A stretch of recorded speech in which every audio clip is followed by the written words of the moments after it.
Yes?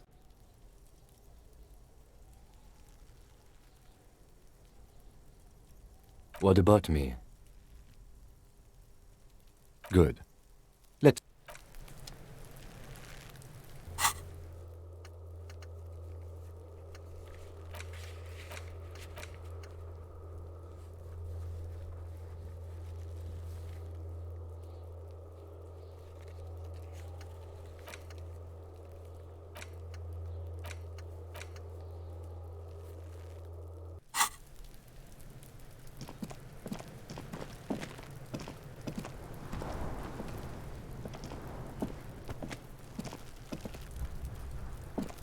Fuck does Kuno care?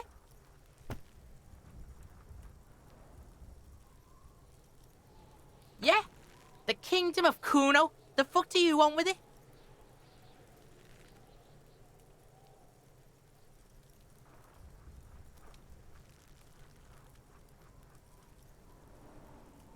That's just some shit roofing gimps left behind, lazy dinks. There it is. That strange feeling again. As if there was more than meets the eye about that pile of roofing material.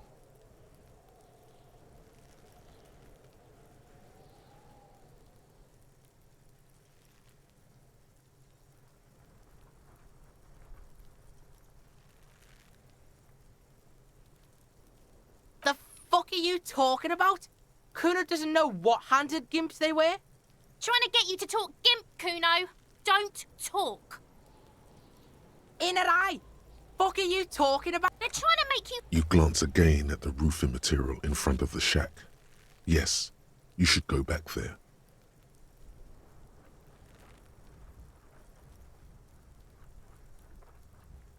Yeah, whatever. The fuck about it?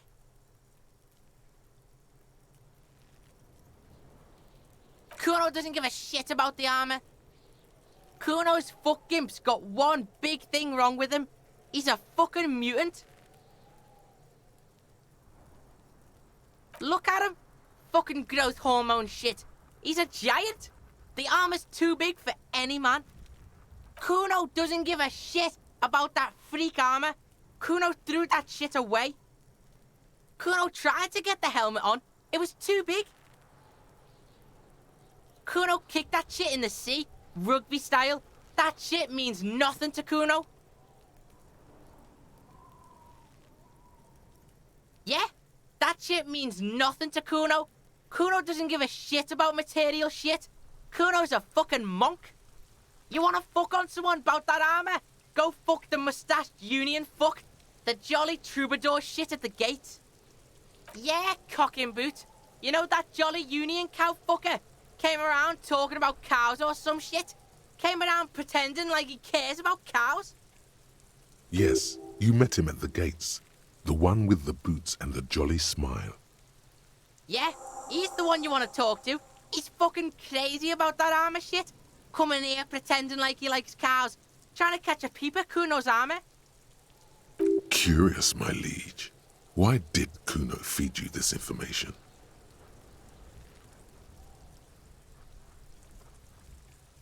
Yeah, Kuno's doing charity today. Kuno Day.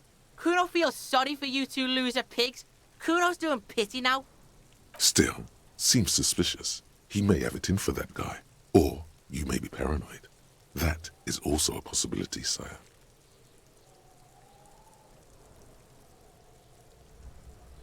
Kuno's fuck gimp. Kuno uses the fuck gimp for target practice. He's trying to hide the fact that he doesn't know. Kuno knows what you meant. Kuno's not a snitch. That's all. Trying to make Kuno sing into the... You're testing Kuno's... Get lost, Kuno doesn't fucking care.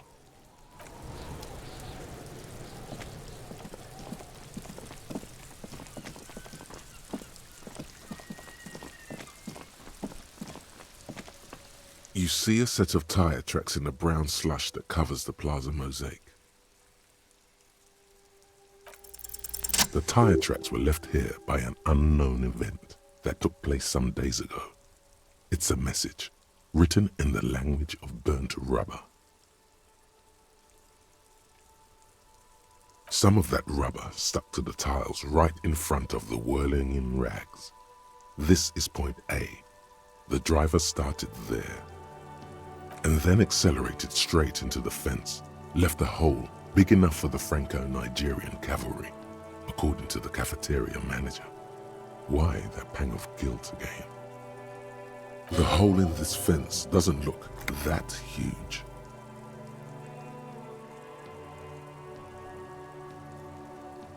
He was exaggerating.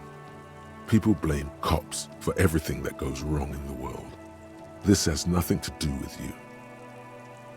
The driver proceeded to back out of the yard, barely stopping before hitting the adjacent building. Before heading south, must have been in a hurry.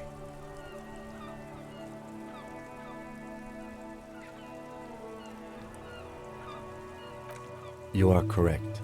This is a rather motor carriage-friendly city. Somehow that makes you feel scared. You don't know why. I'm not sure.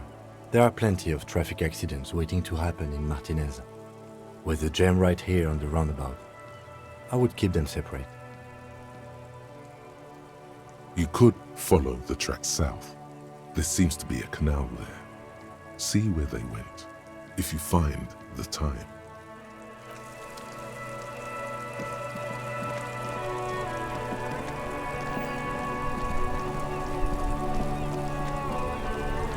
Inside, you see a set of steering levers, a radio microphone, a pull-out toolbox, and the soft glow of the fuel preheater gauge. This is Precinct 57. How may I assist you?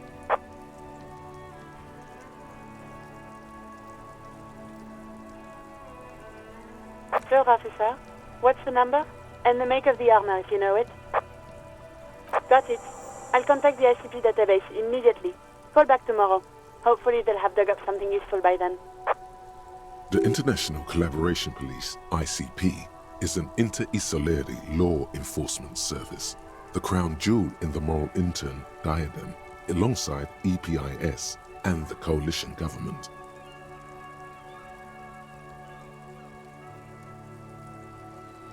Just a moment, officer. 10-4, come in, officer. Over. Roger that, 10-10, over and out. The white suede feels luxurious under the touch, and the metal clutch handle so very familiar in your palm. As you tap on the gauge, the indicator pin jerks as if startled. It's in the large orange sector, indicating the engine is warm. Next to the gauge is a red switch labeled heat. There's no use pressing the heat button. It won't start without the ignition key. Translation: we're not going anywhere right now. Alternative translation: don't even think you can drive my MC.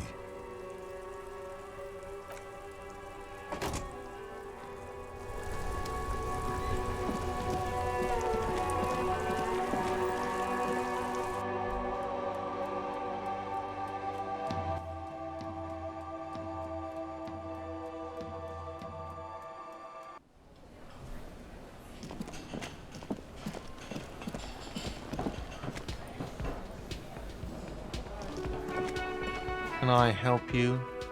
Yes, have you got it? Well?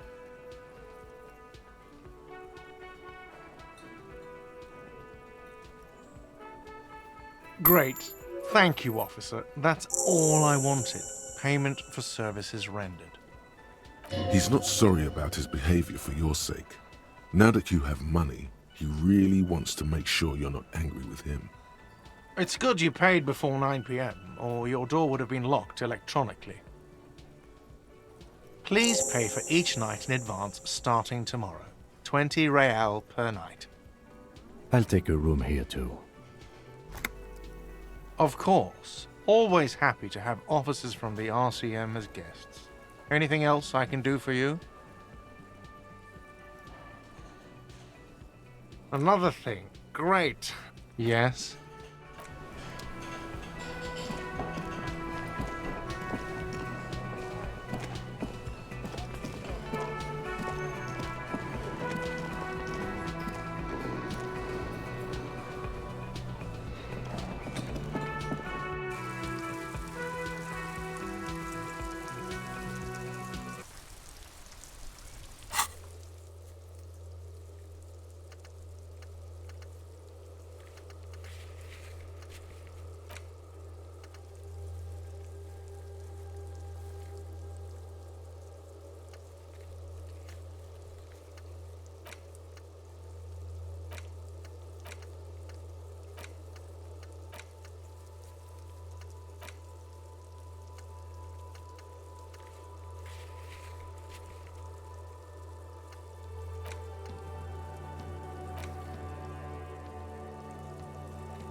inconspicuous pile of the roofing material, Eternite.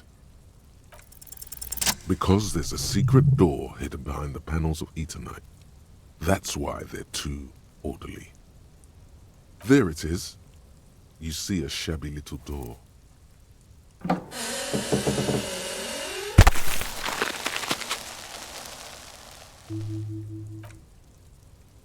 What is this then? A tool shed? Let's investigate.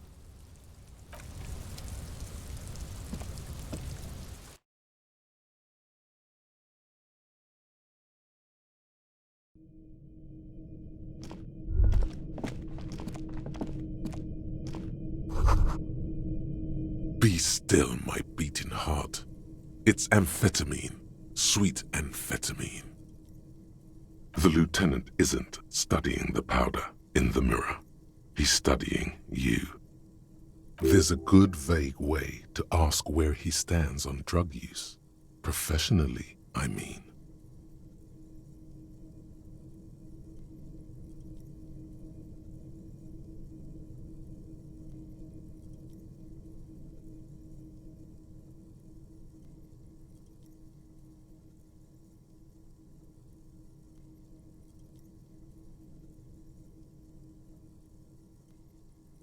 Perhaps not. This is below our pay grade, detective. However, see that ladder there? It's probably another way into the industrial harbor, no? A secret path the local kids use.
Looks like someone left his tarpaulin cloak hanging on the railing here. Man down, a trooper has been left behind the enemy lines. You could swear it's more of an instinct than an actual sight, but you know there's the RCM signature rectangle on the cloak. It's a cop's cloak. Yes, it's probably yours. It bears the RCM insignia, and you have a habit of being careless with your equipment. You could probably make the jump. You look like you've done some track and field in your day.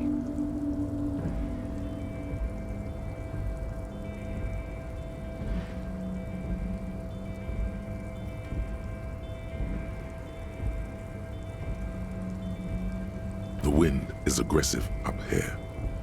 The lieutenant looks at the enormous crane towering in the distance over the container yard. The look in his eyes is a mix of the engineer-like interest and the wonder of a 6-year-old seeing a horse for the first time.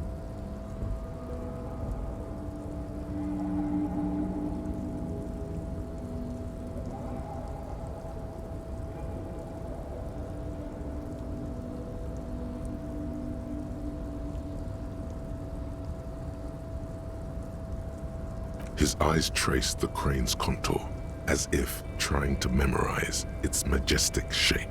Then he notices your gaze. Yes, we were in the middle of something. Your cloak.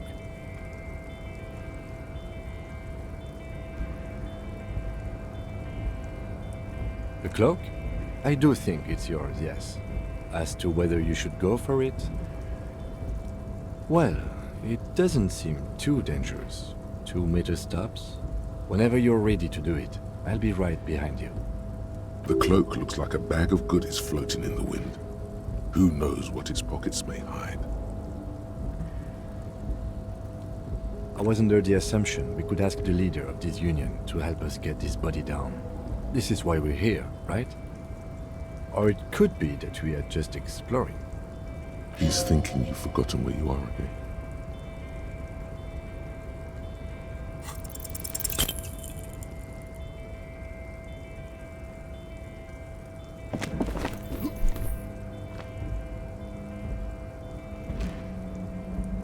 Nope, no. That's still too high. What were you thinking? You're not a gymnast. You're a boxer. And you've climbed way too high up here. You could have died there. Shit. I'm failing you. This wasn't part of our deal. I got you, Gratan. Let me just adjust your breathing a little bit. There, isn't that better?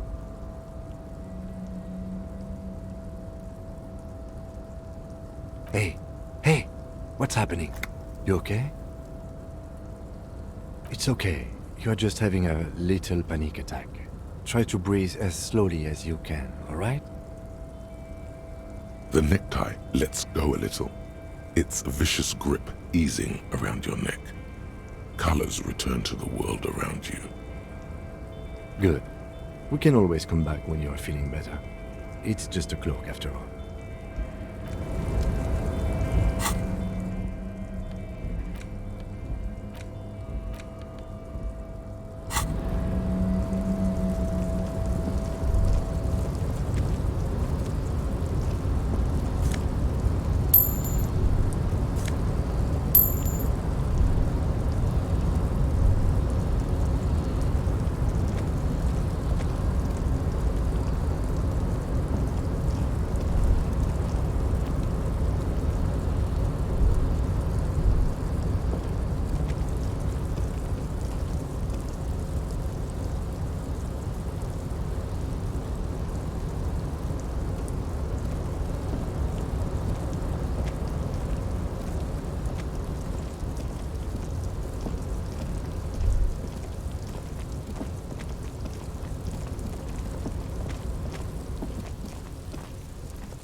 The man before you is naked, but for a pair of underpants and white.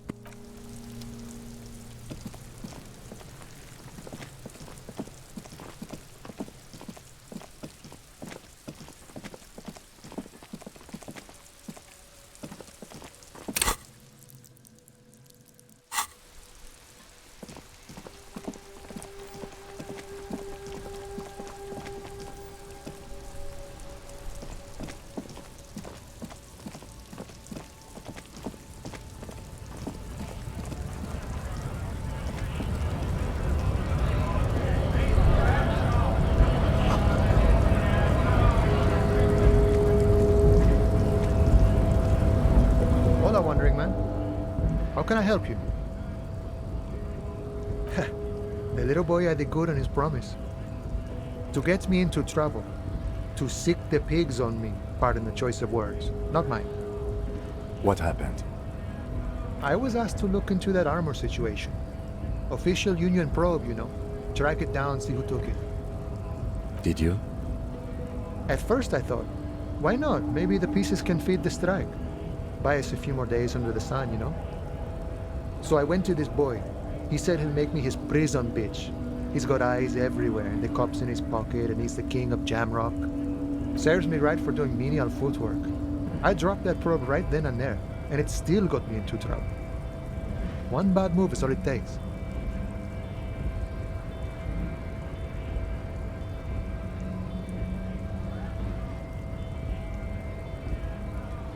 I learned that people don't want to talk to a drunk Union man about some armor. What else?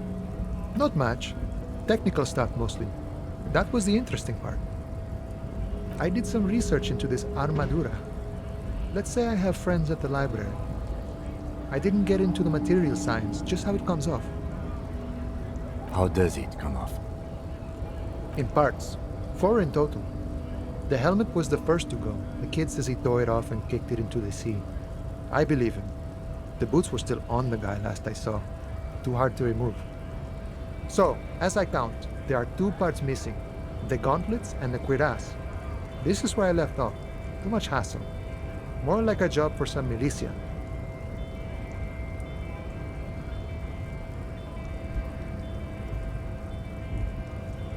Oh, they're just gone. They don't exist anymore, if they ever did at all. Forget about them. I did.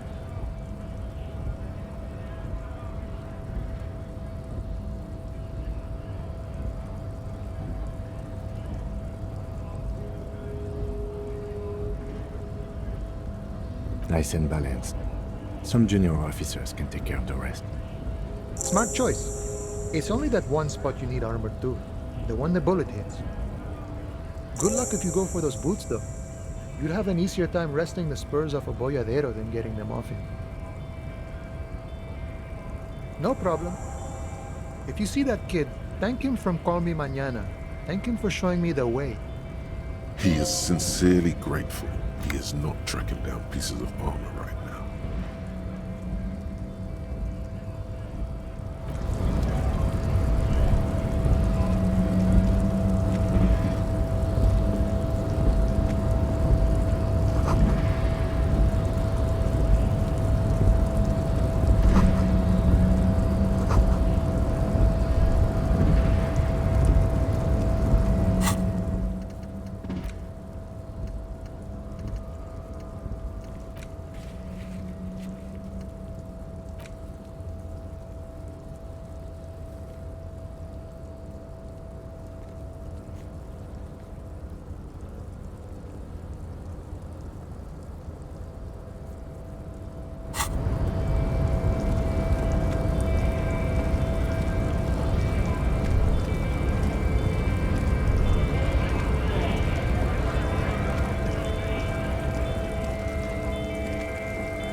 Fuck does Kuno care?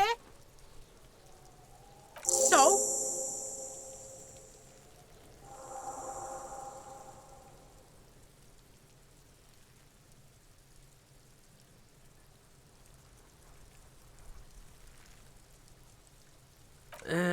Fuck, okay.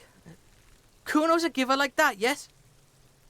Kuno sent your fat ass running around like jello! Look, pig. Kuno sent you to rough some people up. Kuno played you. That happened. Now you and Kuno should move on. What is this? Trying to be cool with your new asshole? Kuno was just being nice to you.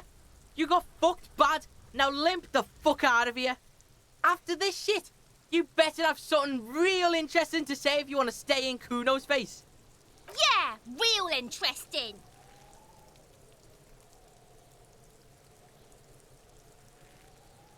You found Kuno's secret door to Kuno's secret shack. It was closed for 5,000 years. How the fuck did you get in?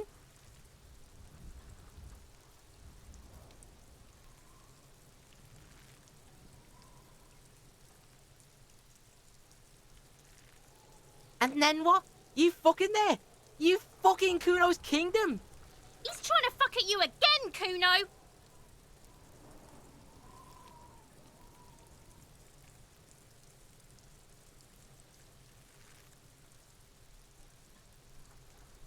Is it? You got pretty fucked. Kuno's surprised you've still got your head after all that. Don't sweat it, drunk pig. Kuno will keep your nasty secret. Kuno's not snitching. He's saying you climbed up there. He probably saw you do it. Yet, that conclusively explains how the coke got up there.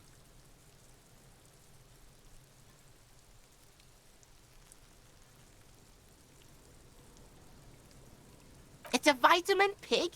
Don't you know anything? You could use some.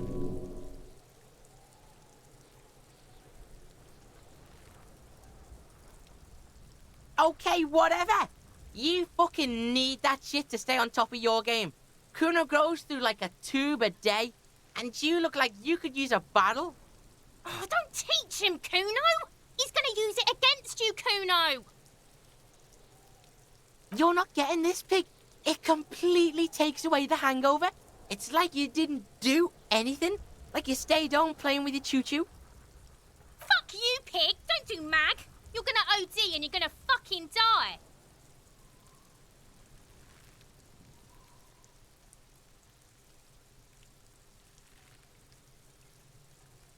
Course you fucking can. How do you think Kuno made all the docky boys his gimps? Just gotta fly, pig. Kuno knows. Kuno and C saw you shit yourself. It's okay, pig. Not everyone can face the fear Kuno style. That's where Kuno gets his daily hit of electric. Kuno Shazam. Kuno rides the fucking lightning in there, pig. Bet you'd like to ride the lightning too, wouldn't you? You feel tired and old, but you could have that sparkle in your eyes. Oh, that? Kuno decapitates pigs. That's just a Kuno demo tape.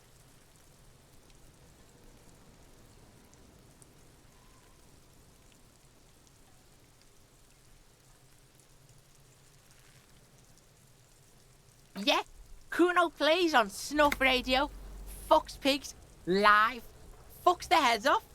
Kuno's a cop killer. Good call, Pigmeister. Don't come and talk to Kuno about his kingdom.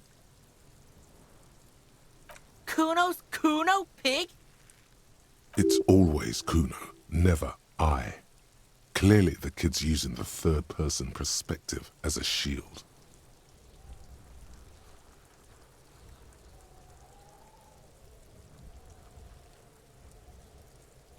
Kuno doesn't do that smart shit. Don't throw that book shit at Kuno. Kuno knows you're lying. Trying to get Kuno hooked on the book. The boy knows he has an addictive personality. Admirable insight for his age. Watch out, Kuno! He's trying to fiddle you! He's gonna put his hands on you! Help! Pig's got Kuno! Help! Rape! Help! He's got the Kuno, help! Yeah? Get out of here before the Kuno beats the shit out of you. Yeah, that's right. Drag your fat ass out of here, fat boy, before Kuno fucks you.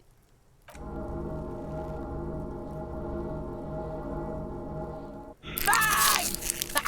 Got fucked by the Kuno. We alright? You wanna get fucked again? Come back.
Hello again, my man.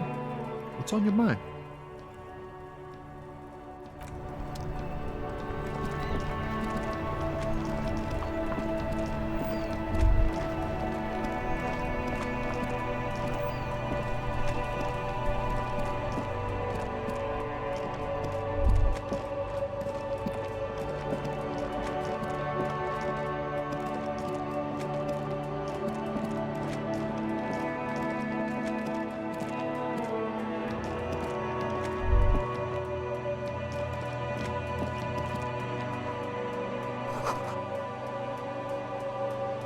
A crumpled billboard reading, Samaran butter soaks in the canal.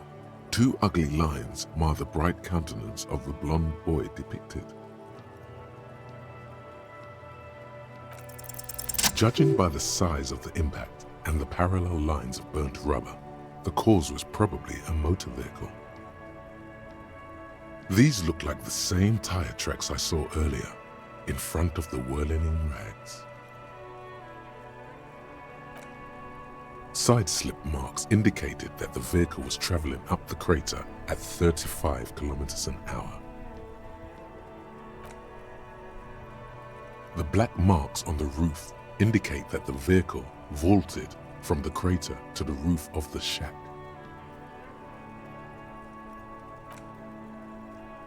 The panel served as a takeoff ramp. The vehicle soared through the air, hitting the billboard and upsetting the posts. Then it continued its flight, taking the billboard with it. The sign broke the vehicle's fall into the canal. The Samaran butter billboard still looks freshly painted, suggesting it took the plunge recently, within the past 72 hours. Still speeding, the vehicle made a loop and vanished into the fog along the coast. There are two good candidates, the Caprice 40 and the Linéaire G22. It's about the right size, and the tire marks look like they came from the skinny tires frequently found on that motor carriage. The Caprice 40 is a very popular model, with bank clerks, topping pie delivery drivers, secondary school teachers, cops, strippers dressed as cops, undressed strippers. Very sturdy but light motor carriage, more likely than most to survive that jump. The Linéaire G22 is not a particularly popular model due to its peculiar proportions, which the manufacturer's design team probably thought about for too long. You'd have to follow the tracks to be sure. The lieutenant looks on, waiting for you to wrap up your analysis.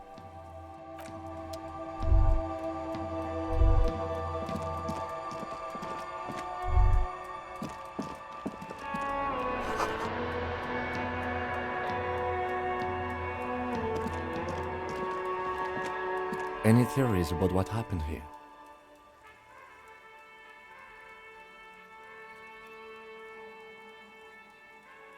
What kind of car do you think it was? That's quite likely, from what I can tell.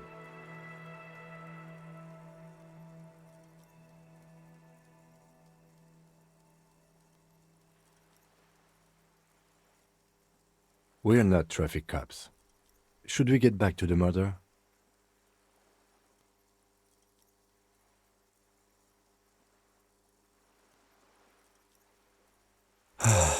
If we must. I'm not expecting him to get far with this, the lieutenant consoles himself.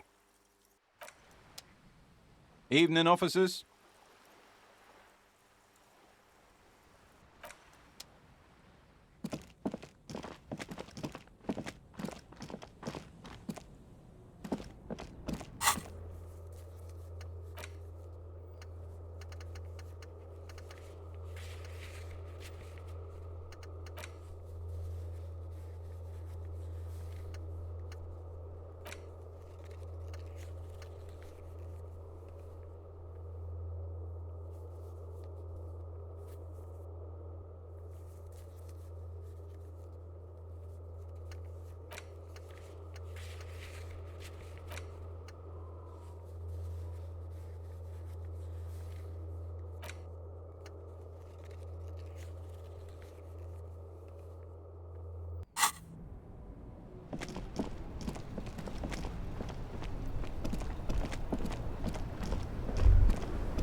Hello again, officer.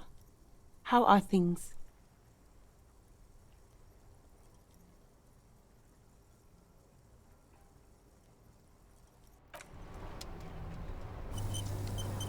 Hello again, officer. Excuse me? She's uncomfortable. Maybe you should drop this line of questioning. She shifts in her seat awkwardly.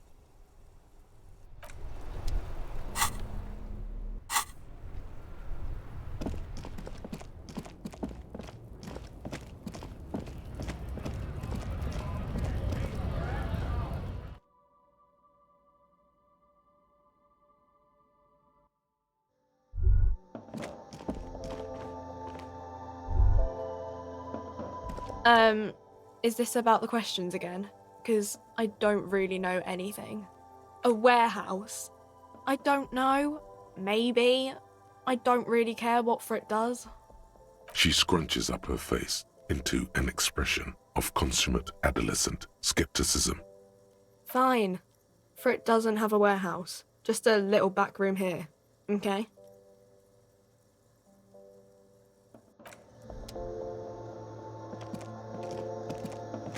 The tear machine stands in the corner. A sign says, 1 bottle equals 10 cents. Your bottles clunk into the machine and the money appears with a satisfying jingle. You're a richer man now.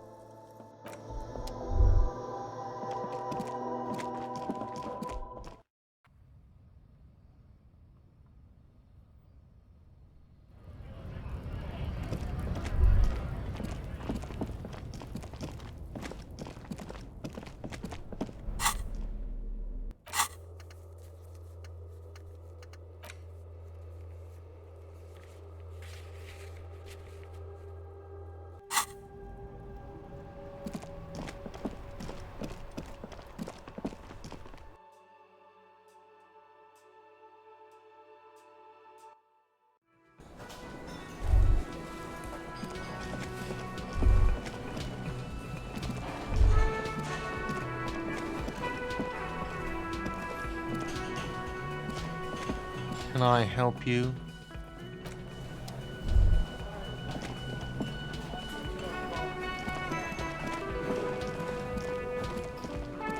You see ahead.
It is such a pleasure to see you again, officer. Oh, sure, officer. They are the good guys around here. What do you... No, thank you.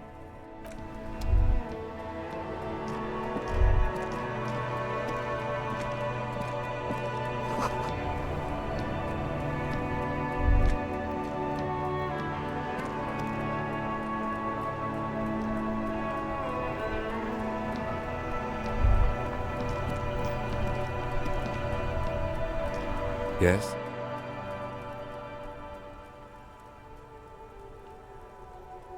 What about me?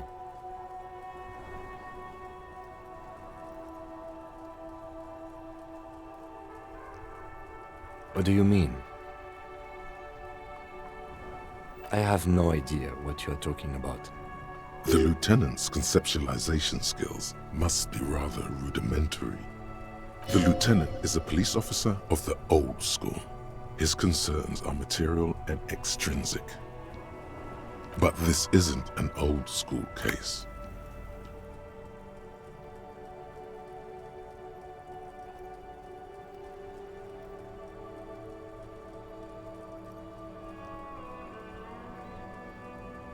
So what? That makes you the new school? God spare us. For real detective work, nothing beats a good notebook by your side. The lieutenant produces his small blue notebook and idly thumbs through a few pages. That's where his conversations with himself take place. We all have our different mediums. His is written.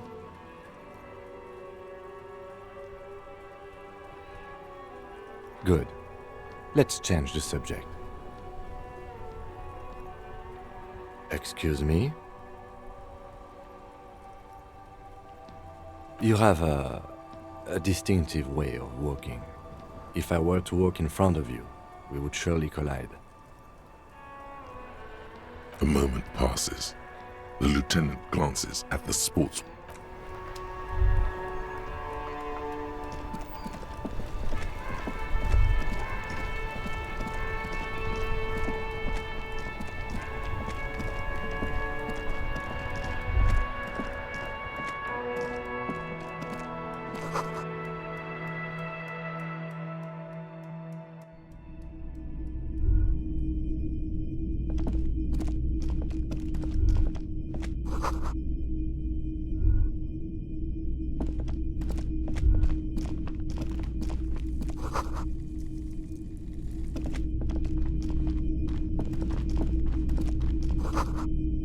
A typical Martinez streetlight sits among assorted floor and table lamps.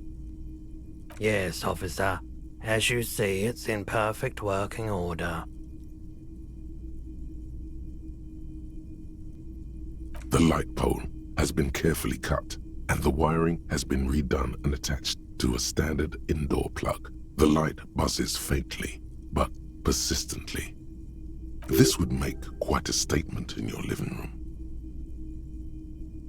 It was brought to me to be altered. We are not here to investigate the theft of city property. You have to admit it's rather clever what he's done with it.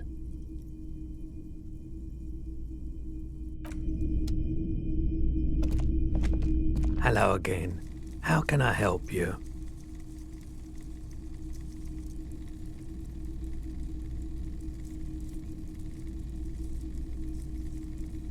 Sure thing. My apologies, officer, but I have no idea where she was coming from or where she went. A needle in a haystack. There is nothing you can do about it now. You'll just have to hope you luck upon her somehow. Sure, man.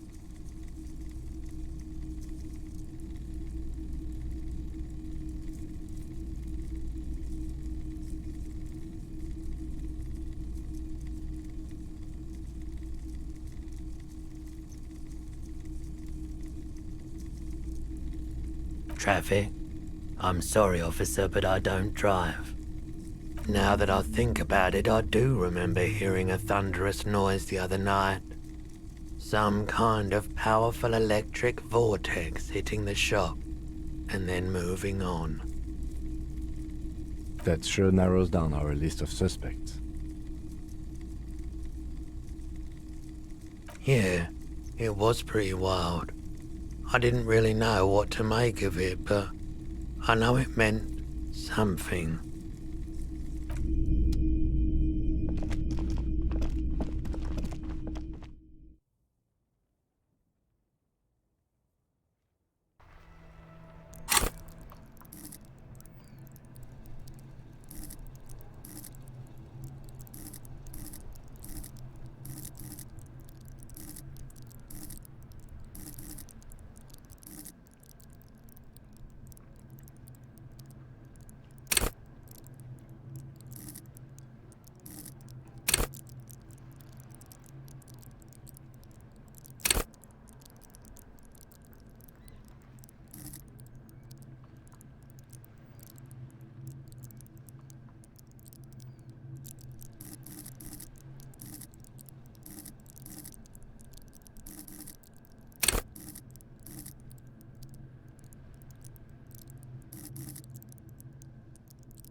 Everything's still cool here, officer.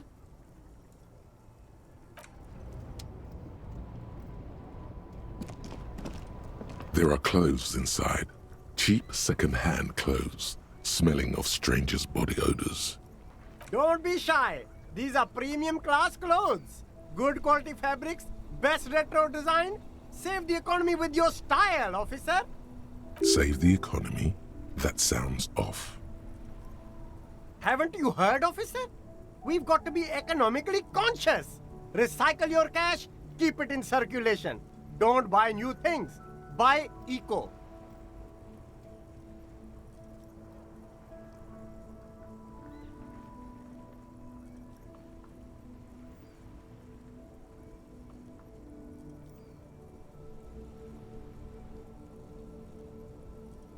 Look around, officer.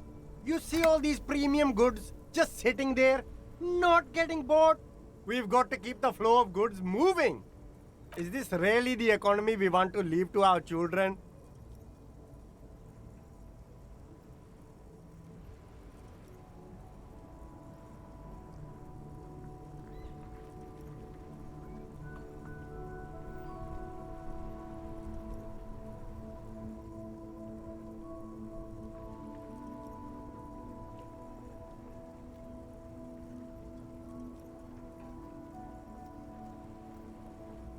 That's the spirit. We've all got to do our part. Your part is to open the box and buy some clothes. You find your hands deep in tattered and faded garments made from weird polyester blends that make your body itch and sweat in all the wrong places. Economical, but also trendy. Look first hand, buy second hand. Keep the economy moving.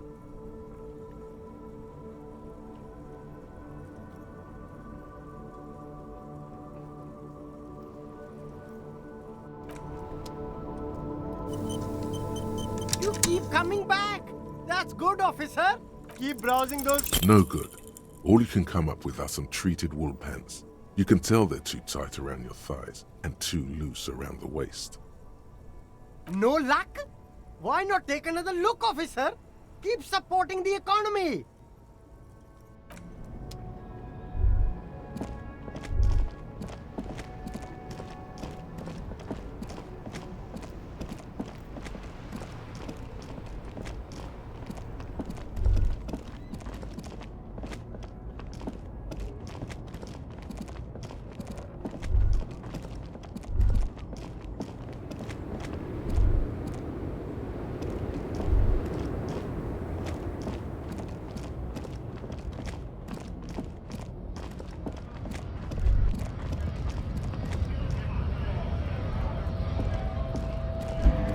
A lorry stuck in the traffic jam. This big, heavy Grad-made machine is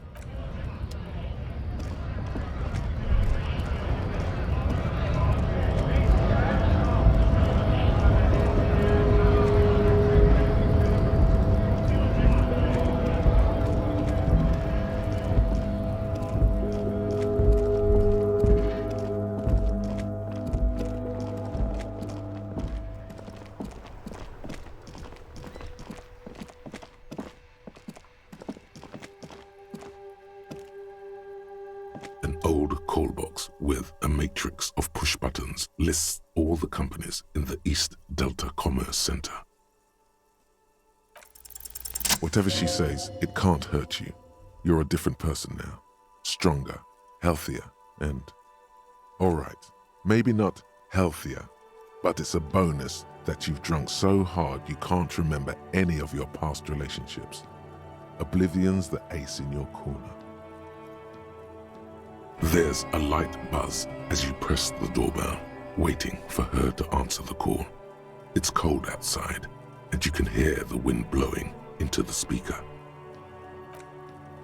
Yes, hello. This is Tricentennial Electric. Have you come to place an order?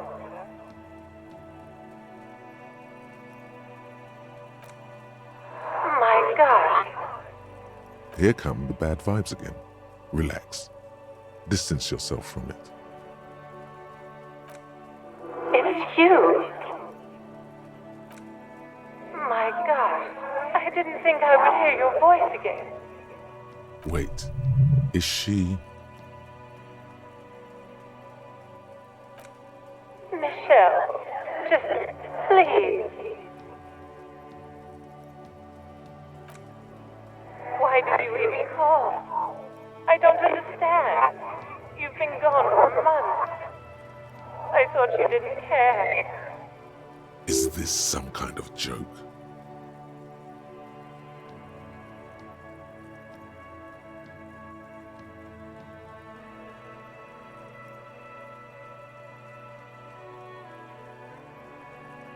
The voice from the intercom doesn't answer, but you can hear her breathing. Wind blows into your microphone again, crackling and echoing in the box.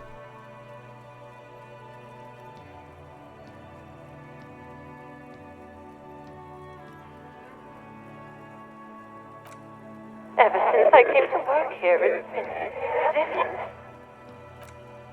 As if my mind's been wiped clean. It's so nice. It's so nice to be able to finally forget about you. And then it hits you. She tries again not to cry, and still doesn't succeed completely. Her quiet sobs sound old and distant, as if her voice is being played off a wax cylinder. Real or not, your mirror neurons react. It feels painful to be listening to this.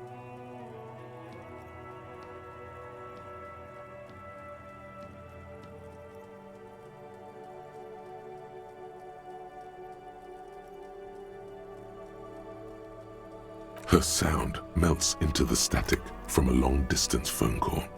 From time to time, you can hear people talking in the distance, but can't make out any words.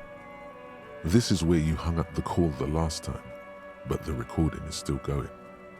A phone rings in the office with an old-fashioned chime, and someone walks by in a pair of heels. The static is like a warm blanket wrapped around the sounds.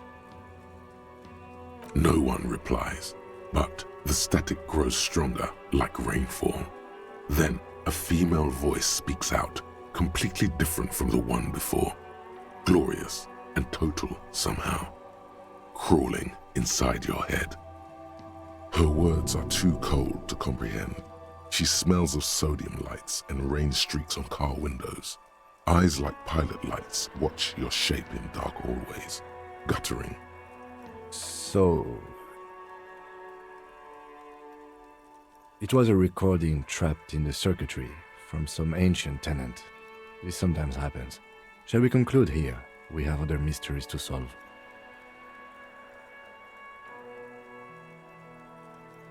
Don't take this the wrong way, but during our short stint working together, something weird is almost always happening to you. That is true.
The door is closed.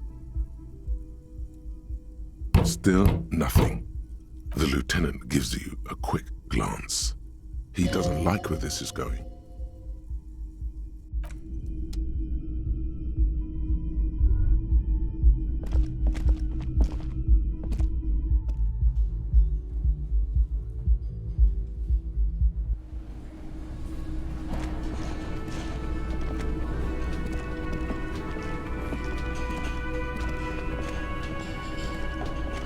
Can I help you?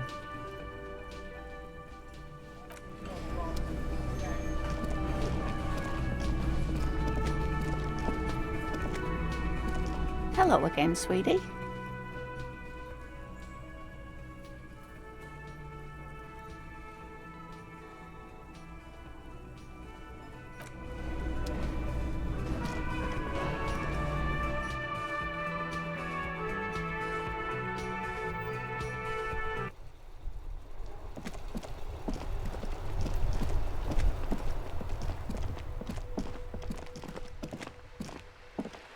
The lights are so pretty when it gets dark.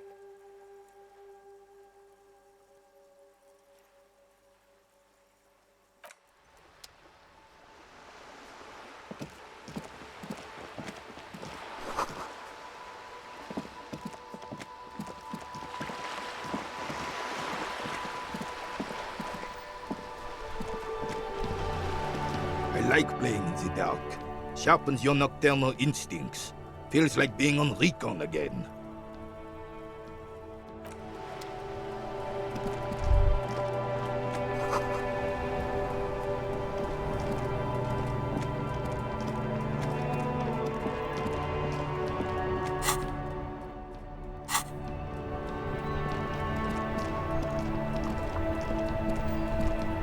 Inside, you see a set of steering levers, a radio microphone, a pull-out toolbox, and the soft glow of the few. This is Precinct 57. How may I assist you? Just a second, officer. Sylvie Malaika on the line for you, officer. Yes, hello? Oh, great. What else do you need, detective? Yes, I know who you are. You're a police officer. The law.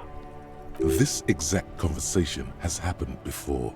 Establishing authority before this young girl seems to have been important to you in the past. Don't go there again.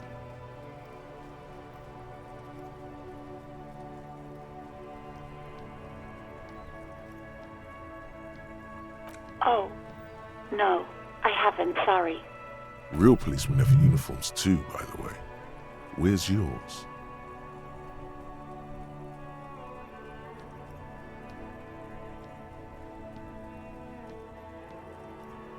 Yes, you absolutely should. It's awful that you lost it. It feels like you haven't worn yours in a long, long time. Please, no. Not this again. Everyone saw your cool gun, detective.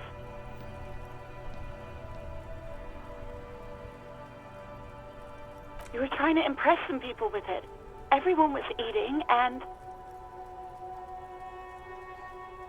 you were waving it around in everyone's face, begging them to describe it. You said it calms you, and then you started making suicide jokes. It got pretty graphic. Oh, those again. I have been trying to wean you off them.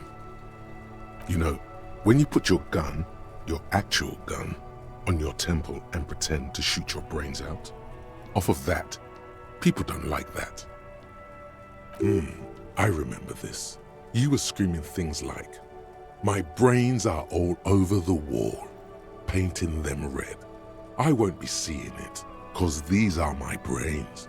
I can't see without my brains. Very nice visuals there. Some poor sod was trying to eat his pudding while you were screaming, spit flying, imitating the mercy shot right next to him. Spat some in his food. I don't think he touched it after.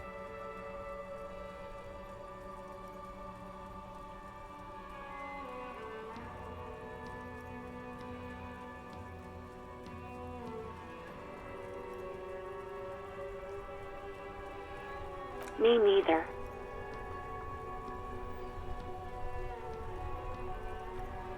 No idea.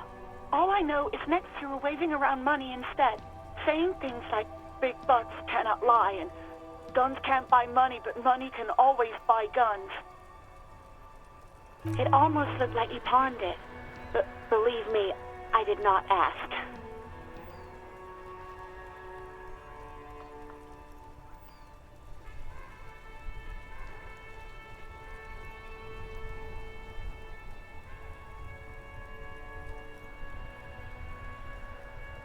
No, not me. No, sorry, I don't. Not a lot of people have phones around here. People don't have the money to have the cables put in again. They use the Union's phone, or the one on the coast.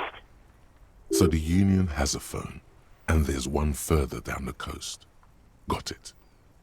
It was someone else. We'll find them sooner or later, officer. It just might take a while. Yeah, go on.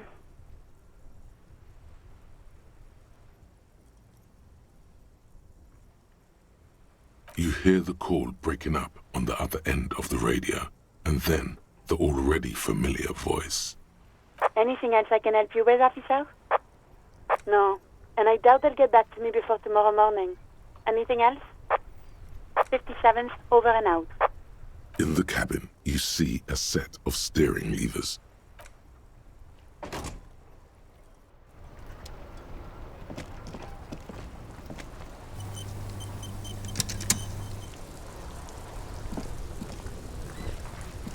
Stuck in the rain in a traffic jam, man.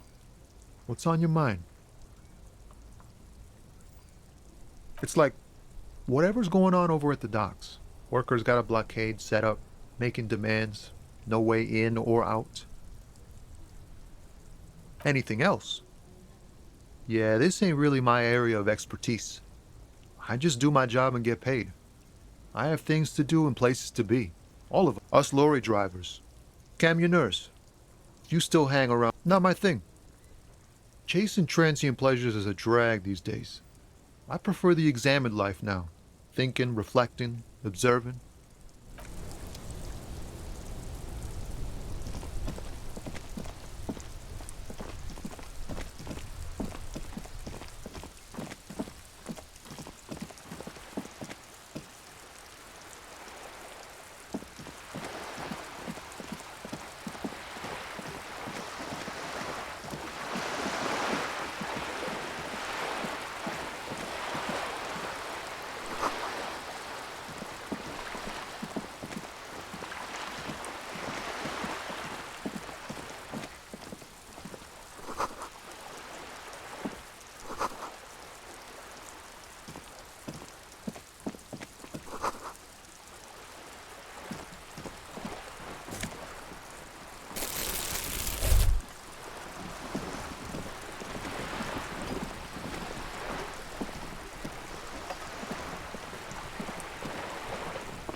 Yes?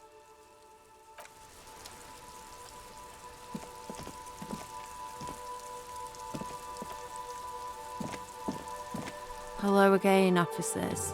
Have you come to admire my mural?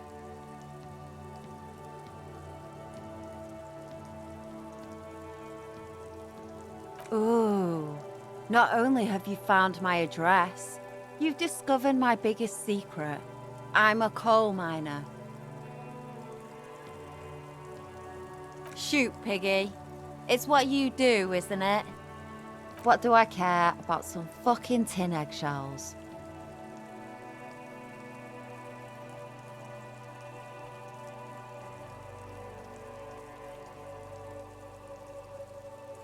Ugh, alright, sad piggy. I'll give you this one. I saw a little girl in the fishing village running around with military-grade handwear. Looked cute as hell. If you haven't been there, the village is a shithole down the coast from the main plaza. Have a good time! No. That's all the snitching Cindy the Skull does for today. Actually, I don't even know why I told you what I just told you. I have a weakness for animals. It's the animal thing again. Damn it. Or a weakness for police officers, miss. Thank you either way.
That isn't just a five-pointed star. It's an inverted white pentagram cradled in a wreath of antlers, the iconography of communism, in other words. The star and antlers was developed in the 6th decade of the last century and quickly adopted by Mazov and the communards during the revolution. Even today, half a century after, the star and antlers retains the ability to evoke hope, disappointment, and fear in equal measure. The wreath of antlers represents a natural crown.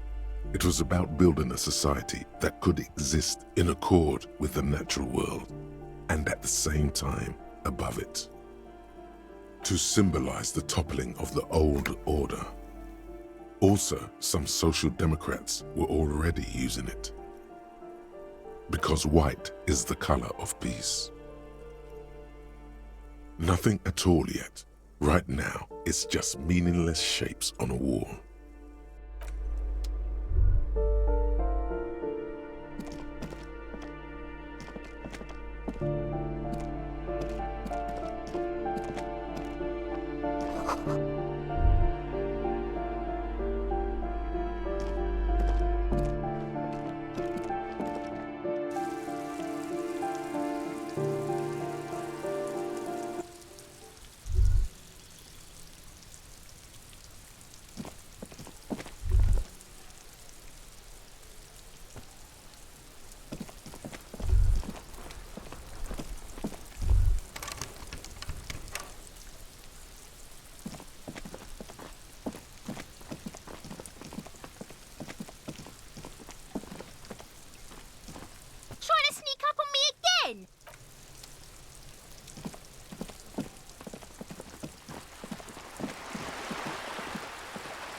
This coin-operated viewer is facing southwest. Its coin slot is full of fossilized bubblegum, rendering the machine permanently inaccessible. The metal feels cold and wet under your palm. It looks unhygienic. A thick layer of graffito covers the lenses. You spell out the word Onuk written on the other side, with N and C scribbled backwards. That's Kuno on the lens. Under the graffito, a sea of blues and greys appear. Behind the water lies a coast studded with concrete and reeds. On it, a church on stilts, lanky weather-worn wooden planks, an X-shaped cross topping its tower. You know this to be the Star of Pericarnassus, or the Cairo, the central symbol of the Pericarnassian Church, a star, a great moral height to be strived towards. The church looks old and weather-worn. There are no lights in the windows. Around the large wooden building you see chunks of sea ice gathered on the beach, and a small tent set up on the ice.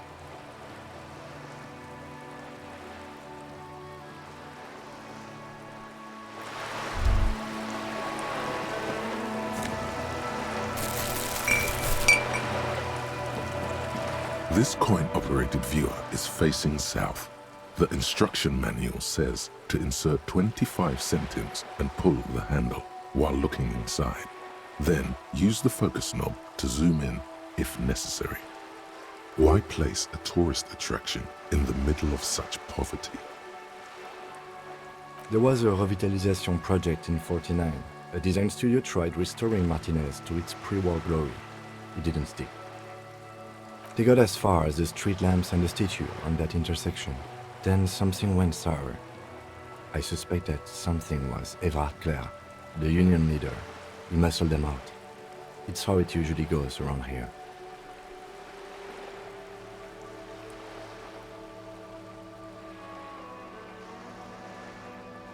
The lieutenant adjusts his collar. It's frisky outside.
This bookstore is not strictly about crime, romance, and biographies of famous people. There's also a wide range of paranatural literature. Amidst the various books, you find one written by someone named Matthias W. Dundas. It's about wholeness, unity, balance. These three things are very important to the working class mind. The point of the book, and many others on this shelf, is to give people medicinal advice in situations where they don't have access to paid health services.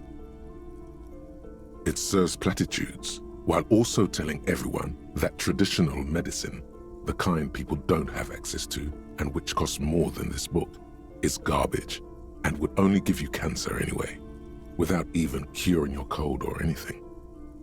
Wholeness, unity, balance, on the other hand, can basically take care of anything. Though it is important to note, when it's up to your mind to heal yourself, then it's because of your mind that you're ill in the first place. The book features chapters on topics such as how to find magnesium, It even lists plants you can harvest magnesium from. How to continue drinking if you're an alcoholic who has destroyed his liver. And there's even a chapter on the ancient Seraïs tradition of using duck gallbladder preservatives to treat and prevent sexually transmitted diseases. Pre and post factum apply. Nothing worth buying. This is just mundane garbage. What's even paranatural about this? The throbbing in your head increases with every passing moment you gaze at this shelf. Suddenly, as if out of nowhere, a small green book becomes apparent. The title of it reads, Medicinal Purposes of the Pearl. The book contains very little explanation on the matter. This knowledge seems to be taken for granted. The book contains descriptions of various pseudoscientific therapies, alternative medicines, and folk remedies involving the pearl, also known as le territoire. For example, it recommends vigorously swatting one's naked body with a venik or hand broom, made from the leafy twigs of a young birch tree from the near pearl. It is supposedly invigorating and good for the circulation. It also recommends consuming distilled spirits like vodka or whiskey that have been aged in the pearl. Readers are instructed to cover these jars in a shallow hole just inside the pearl and leave them there for 30 to 60 days, depending on the potency desired. Among other benefits, it is alleged to restore a damaged liver to perfect health. That seems improbable. Is it any more improbable than anything else that human beings put their faith in? For general health and well-being, readers are encouraged to take regular strolls through the pearl, though a sidebar cautions readers to limit each stroll to less than an hour. These strolls promise to cleanse the mind of worries and the body of toxins, especially if the perambulator performs this ritual in the nude. Nudity figures prominently in a number of these prescriptions. This is exactly what you need. There's an entire section devoted to cures for men who are struggling to perform their marital obligations. You close the book and return it to its place on the shelf. Sir, please, no browsing in that shelf. That wisdom is not for free. I can't have you end up, like, opening a police store next door and stealing my customers. Oh no!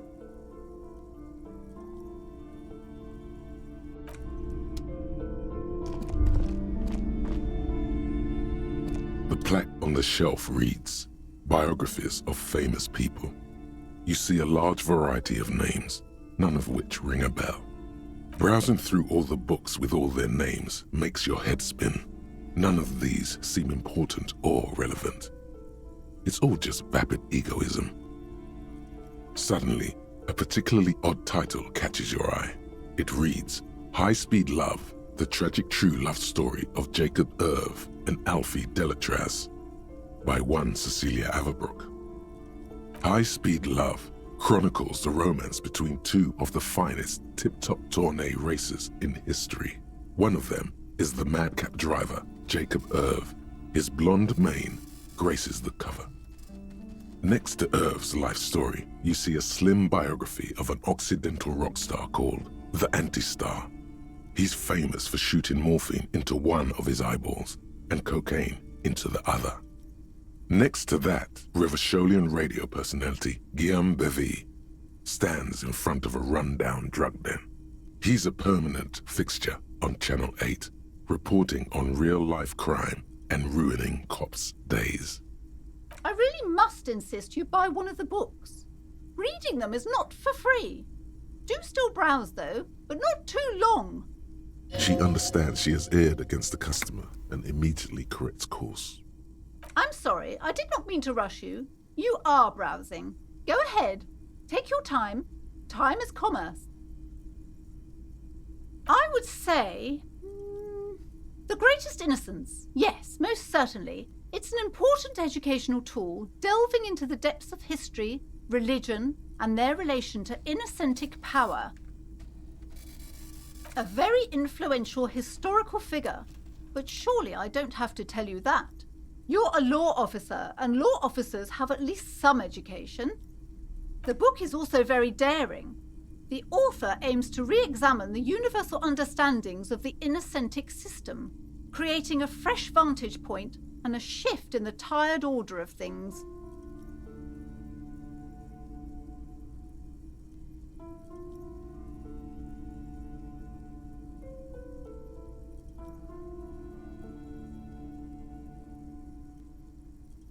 Certainly, it's prudent for a person to have at least an elementary understanding of history and society. Imagine the chaos we'd be in otherwise. You feel like you should get this one? Definitely. It's important somehow. There's something personal inside.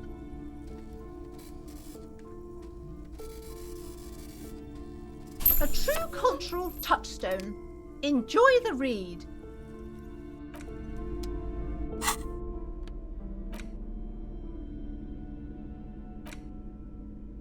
An intricate web of blue lines stretches across the torso of the hanged man, from the right shoulder to the solar plexus. Each time the lines intersect, a small white star is formed in their crossing. Hundreds of fading asterisks riddle his skin. Their concentration is highest around his heart. It still kind of looks like a map of the stars in the night sky, but something's not right. For you to discover, you've gotten as far as you will without assistance. Someone close to the victim might know. Someone who knows about history could tell you.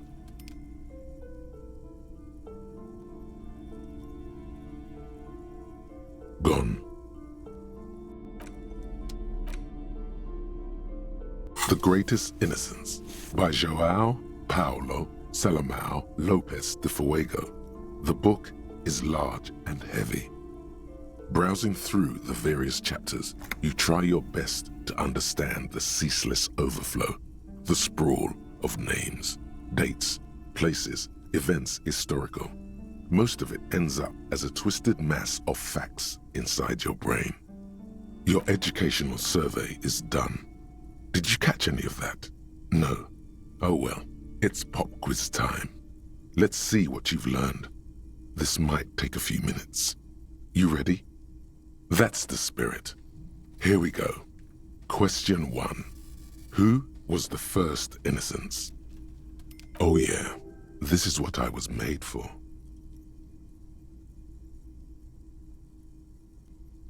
A pop quiz is a short examination designed to test your knowledge without any prior warning or announcement. Such exams allow the teacher to assess how thoroughly the students have retained the material at hand. Voila! Now blast that first innocence. Correct. Nothing much is known about him. It's not even clear that he was a he, but Franco Negro presumed as such and called him Pius. He's depicted as a young man with molten gold pouring out of his mouth. All he spoke was gold. It's said he invented God and equality of men before God. He also introduced the gold standard as a way for measuring people's love for Aurum. As the first innocence, he declared that there should be more of those like him. It is presumed his disciples were the beginning of the Holy Party. Question 2. Who was the strongest innocence? Easy. Everybody knows the answer to this. You, me, anybody. An innocence is the highest category of historical personage in the world, a literal personification of history. Traditionally, an innocence, when anointed, assumes supreme rule over the Occident or the known world in general, at least the parts that matter. I can do better. Okay, so commonly an innocence does not enforce his or her power through military power. This is seen as unnecessary. The innocence wins because an innocence can't help but win. for their deeds are inevitabilities. Did this help? Great.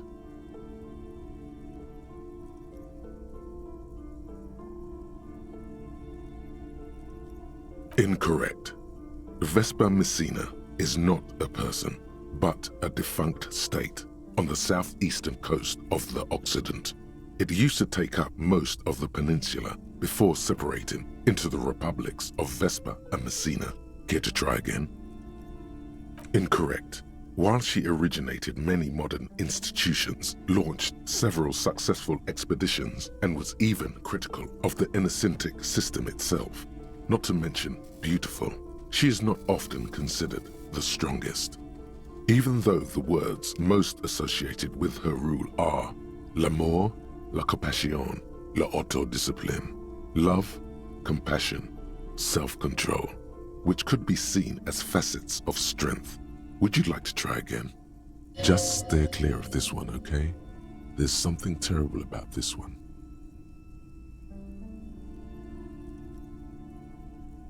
Who knows? You feel like you lost her somehow. When she left the earth, the dust, and the ice, and the humans. This is unimportant to the quiz. Stop thinking about this. Yes, the quiz is impersonal. No need to rouse sensations in yourself at the mention of Dolores Day. Who was the first innocence? It wasn't her. Correct. Named the innocence of militarism, he codified hereditary rule, but at the same time ended serfdom and established the inter-isolari real as the global reserve currency. He also established the concept of the nation. Franco Negro attempted to solve the rising tensions between the aristocracy and bourgeoisie by building a unified society in which every man has a place and a mission, but at the same time may rise to nobility provided on the strength of his virtue. Question 3. Who was the false innocence? Got it under control. No problem. Solid on this one. It's widespread historical information.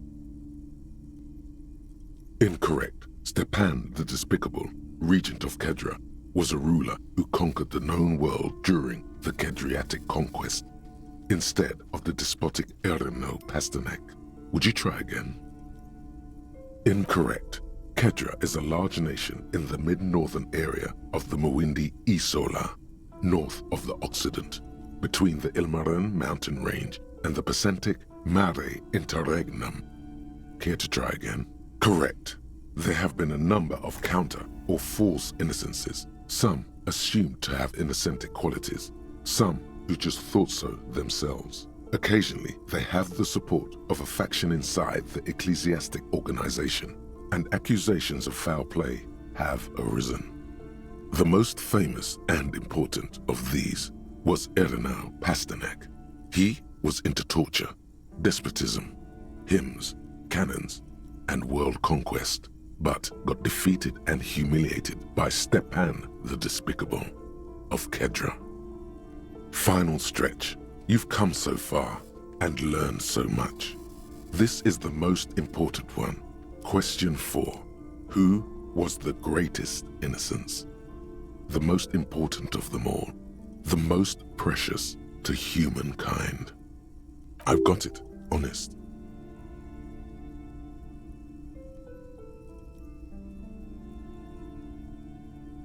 Correct. The Mesk might see Franco Negro as the father of nations, but as of this century, there's been a great shift in attitude. Dolores Day has become widely regarded as the greatest innocence, a most radical change to the whole fabric of the world. Everything from inter-isolary travel to the connected world to 3 consecutive scientific revolutions can be traced back to her. Every decade that passes, she seems less human somehow and more beautiful. Congratulations on finishing the test. The results and your subsequent grade have been calculated. You get a D, not particularly remarkable, but technically a passing grade. Not that anyone really expected better. You would have done better if you just left Dolores Day for the end. Dial the Dolores state down a bit. What's going on with you?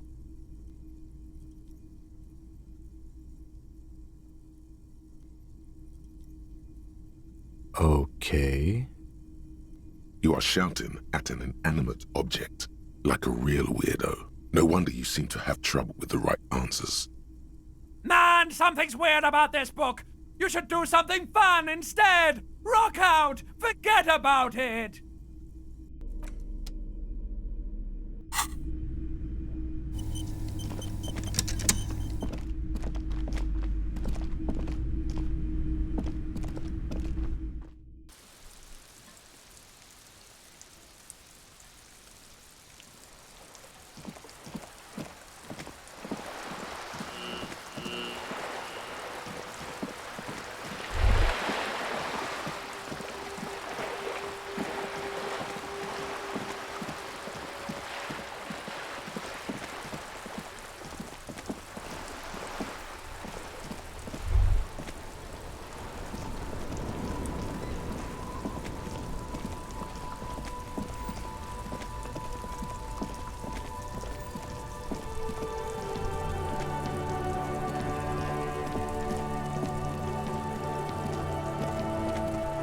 It's raining again. It was clear just an hour ago.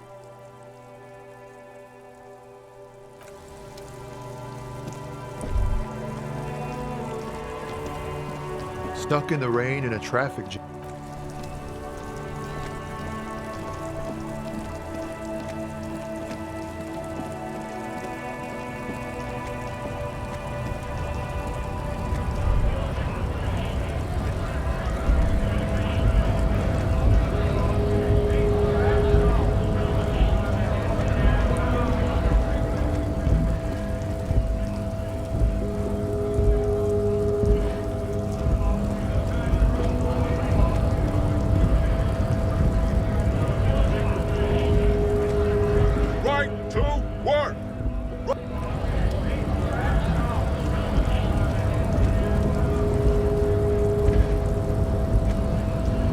Hola, Wandering Man.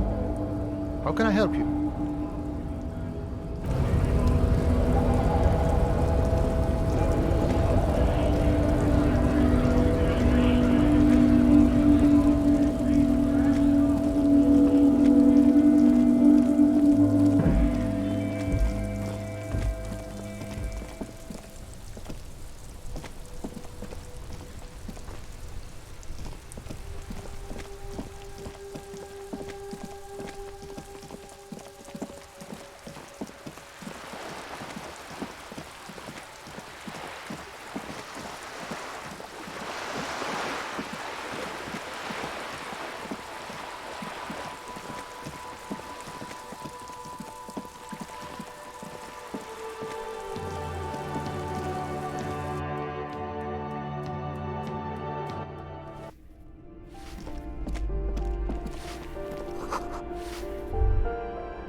The worker is in a deep slumber. Perhaps he's on his way to where you just came from, into the primordial darkness. On the counter, rolled out of his open hand, you see a blister pack of headache medicine.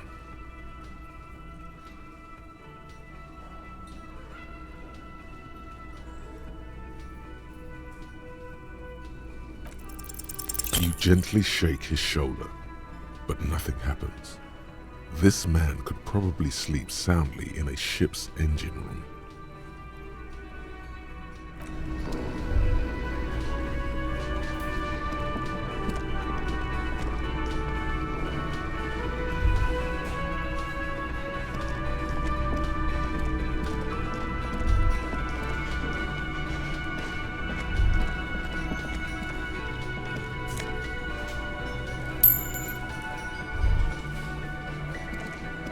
You see a heavy steel door, the cobalt blue surface. It leads to a side building.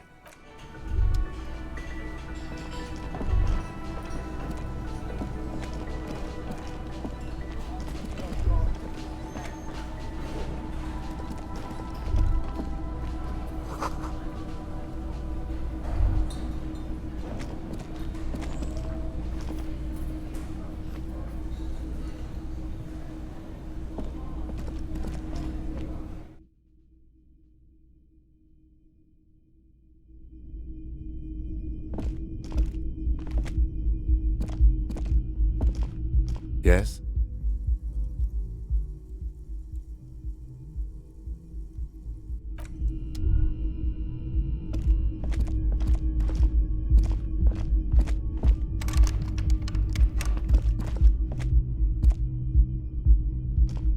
This is the door to the room you redecorated.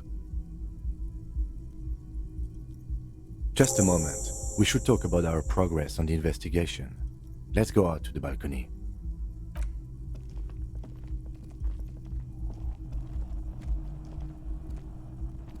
The air outside is brisk. The lieutenant is silent for a moment. He listens to the traffic hum. Then, Now then, we should talk about the investigation. But I also feel you're a bit hazy on the RCM. Our role here, our rights, our jurisdiction, basically.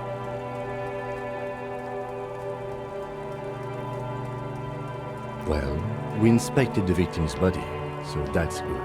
It was not easily approachable in that state, but we did it.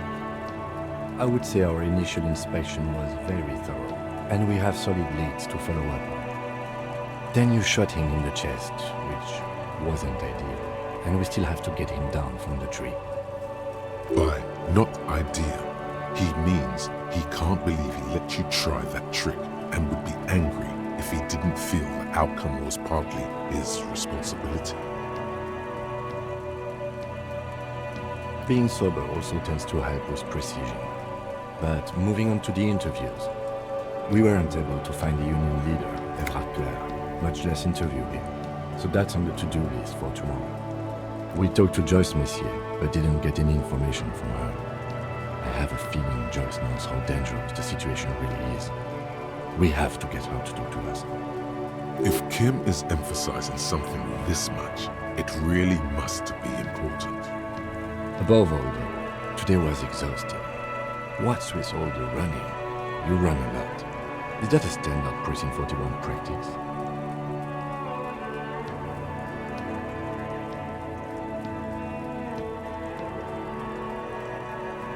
It's impressive, especially for a man your age, and in those hills. Nice shoes, by the way. I like the green. Goes with the orange.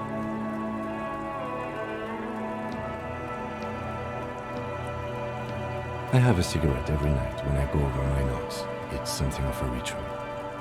Oh man, he looks so devastatingly cool with that cigarette.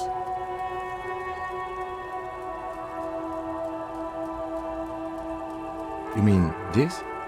This isn't cool. It's an unnecessary trial of will, and unhealthy. Keeping the habit within the parameters he's given himself takes a lot of focus. It would be easier to simply quit.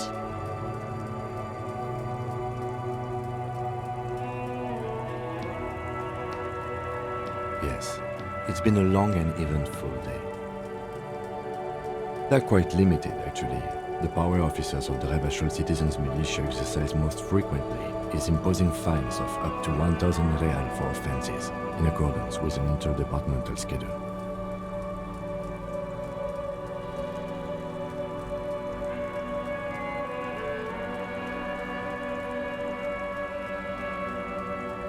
Yes, although indirectly, as citizens can always request records from their local station. Officers of the RCM have been known to take bribes of less than the prescribed fine amount.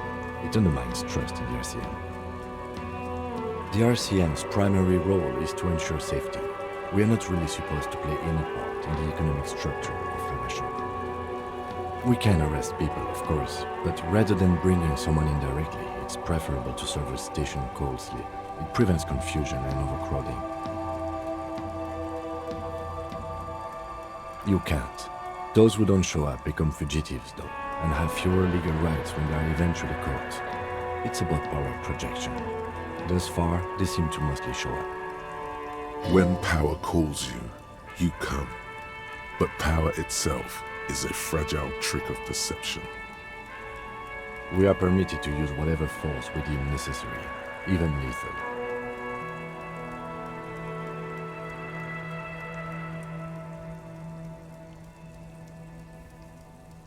You have to supply compelling evidence for why it was necessary to use lethal force. In these cases, your partner is usually your witness. Not a good position to be in, by the way.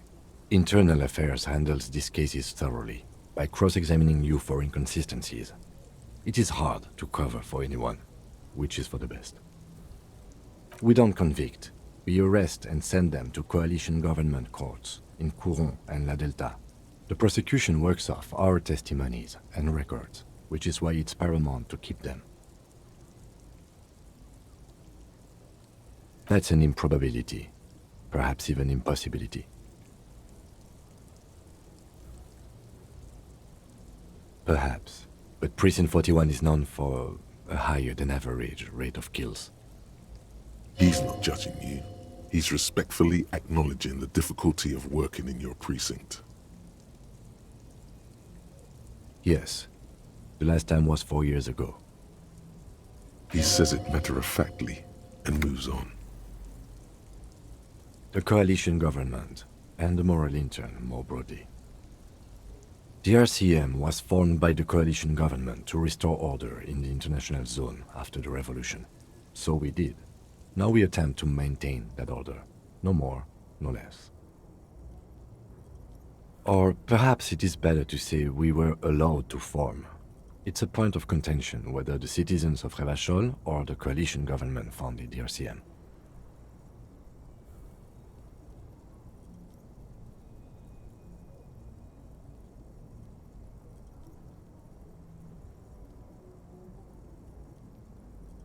Be sentimental if you like.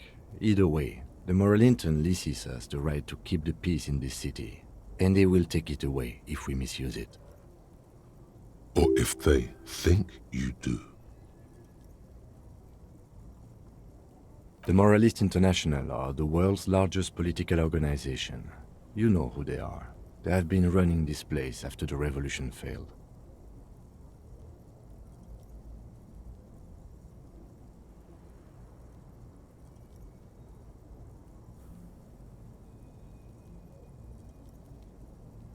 Okay.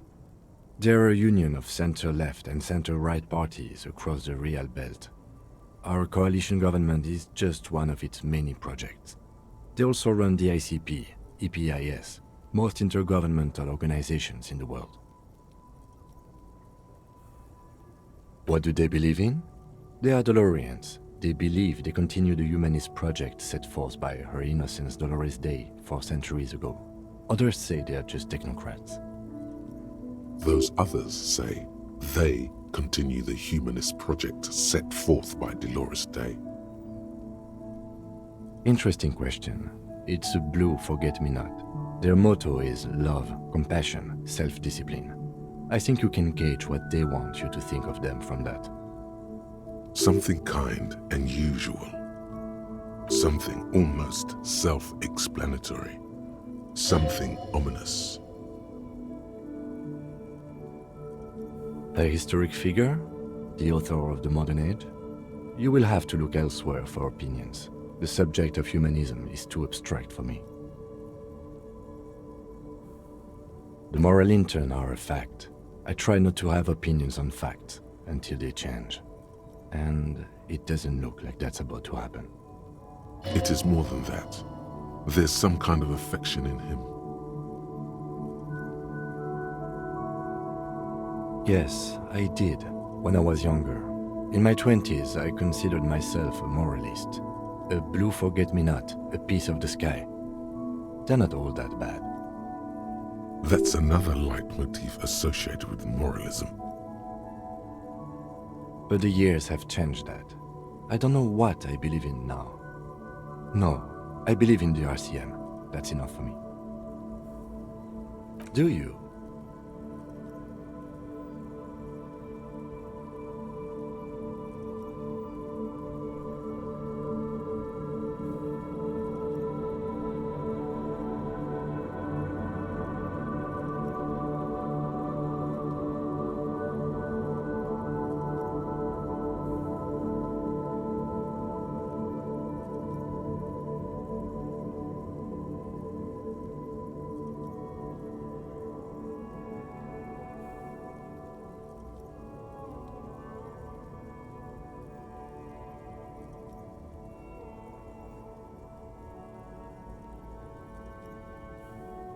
We are in what is called the twilight of international law. The laws we claim to enforce come from the MI. Without them, we are simply vigilantes.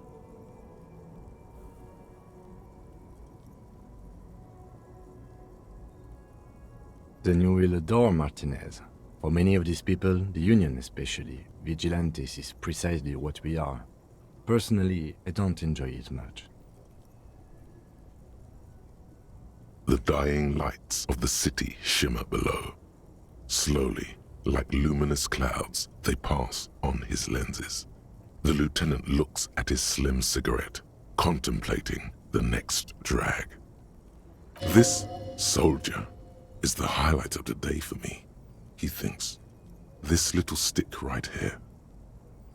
An aerostatic passes overhead, the whiskers of its floodlights on the ground below. Kitsuragi's glasses light up as he looks to the sky. Two glowing circles. They really don't like us here.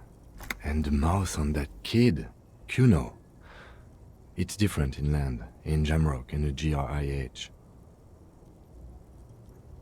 It's our fault for leaving this place to the dogs, to the Union, to the company, not daring to come here more often. This place has fallen between the cracks, the jurisdictions of our two precincts. We run this city. West of the river is RCM land.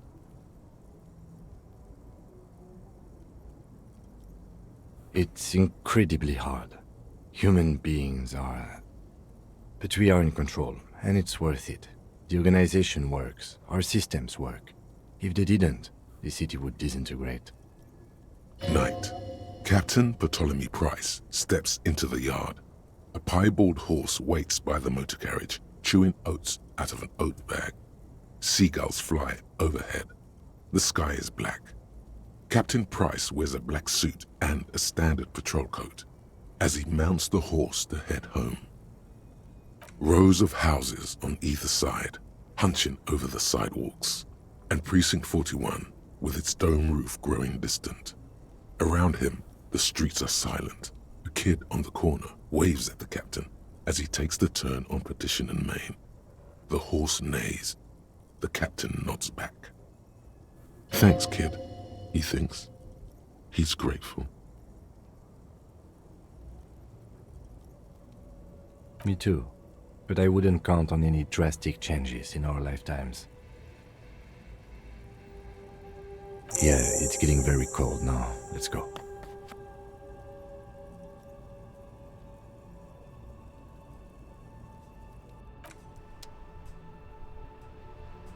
We should think about calling it a day, maybe.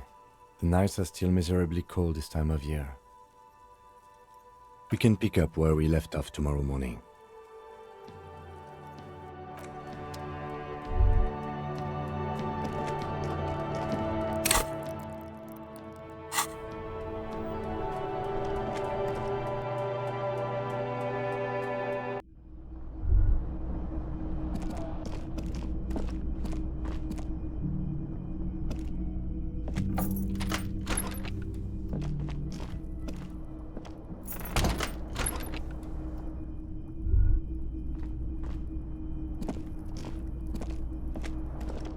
window stands broken. The fan stands still.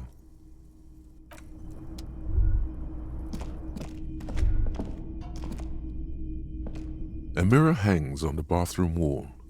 In it, your face, adorned with the expression.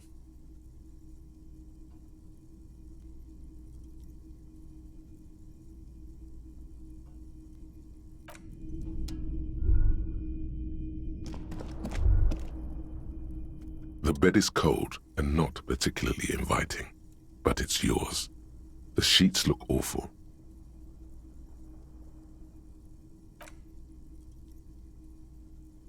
The sheets feel at once coarse and clammy against your skin. The bed sags beneath your weight as you stretch out and finally close your eyes. And then sleep doesn't. And then sleep doesn't come. Obviously, you're in bed with your eyes closed, but it's not happening. Maybe it's the bed's fault. Its synthetic filling has separated into hard lumps. The pillowcase smells oddly. It barely covers your toes, stretching over your soft belly. This is your body here, intimate and warm, breathing. Under your thrumming eyelids, you see a dizzying array of colors. You won't get off this carousel quite so easily. It's a little better. Colors, scenes, and half-formed phrases still litter your mind. Part of you is still trying to solve the case, isn't it? Something to do with, what was it that the lieutenant said? Union? And it's gone again. Your thoughts lost between the slowing brain waves. Your breathing steadies. A great silence washes over you until your eyelids twitch in your sleep and images start forming.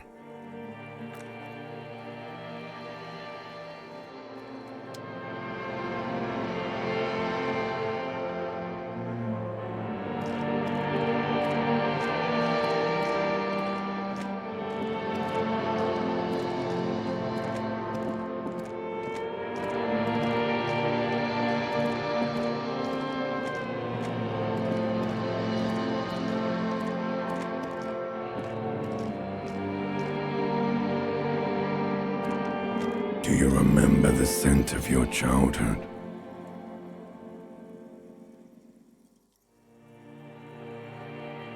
Do you remember your wife's hand on your face?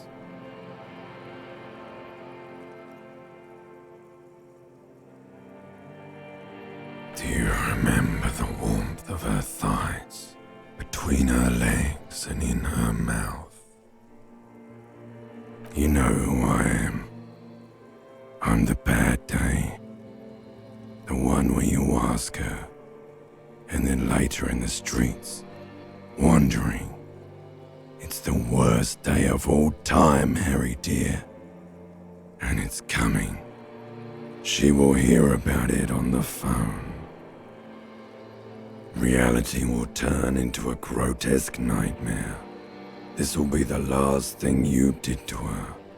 Tell me, do you remember the love of your life?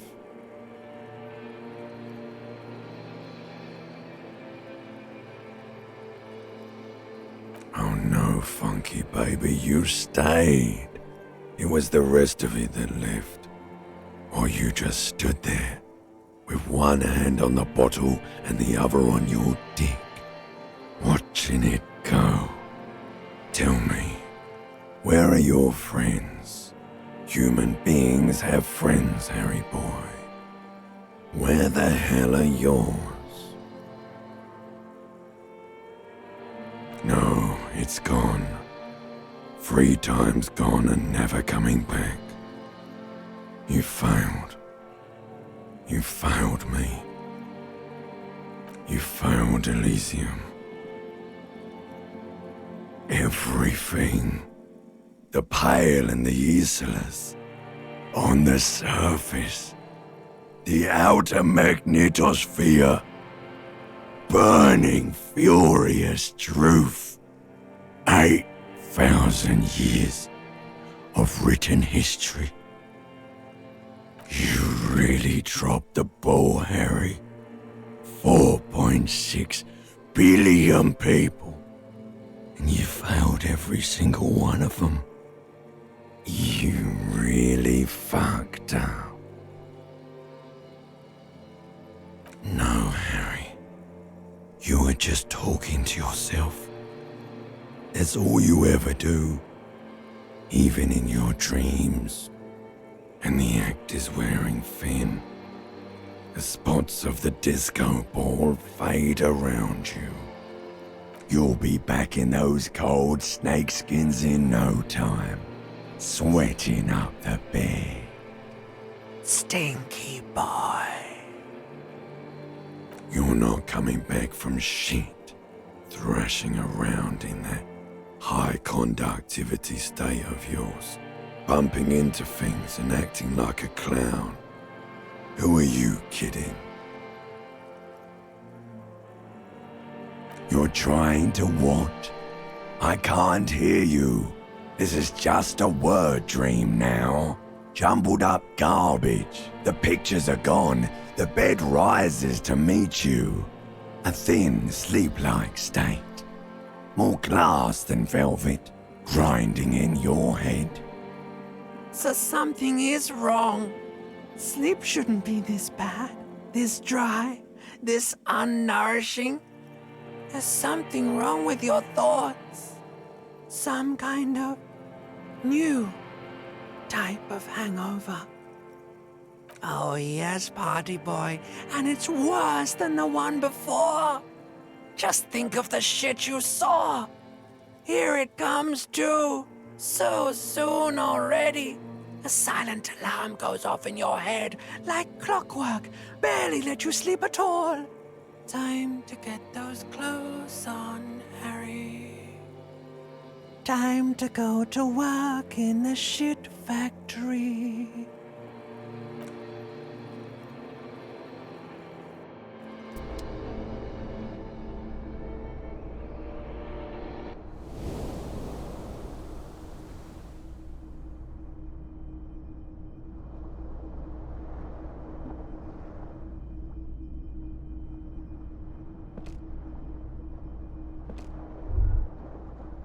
Good going, buddy.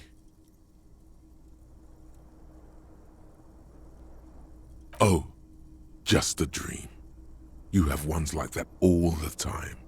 You feel even worse this morning than you did last night. You mean, why are you so tired? Too tired and down to even think? It is worrying, isn't it? You can't be a detective like this. Detectives need to be able to think.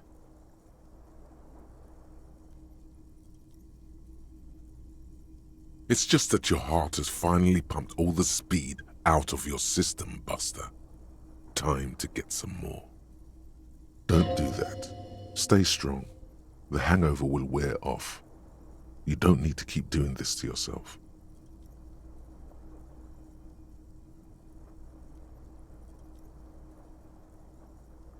Speed is a potent central nervous system stimulant.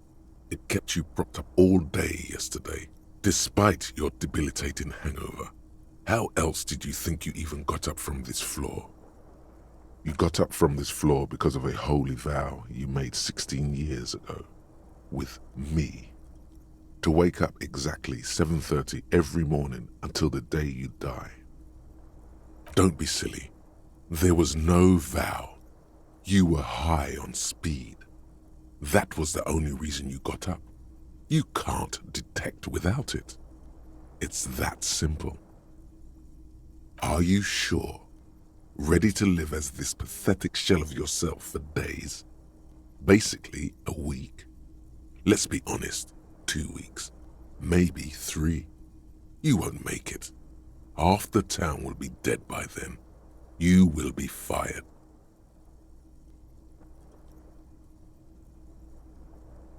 Suit yourself, slow, sad shell man. See how you do without your spark.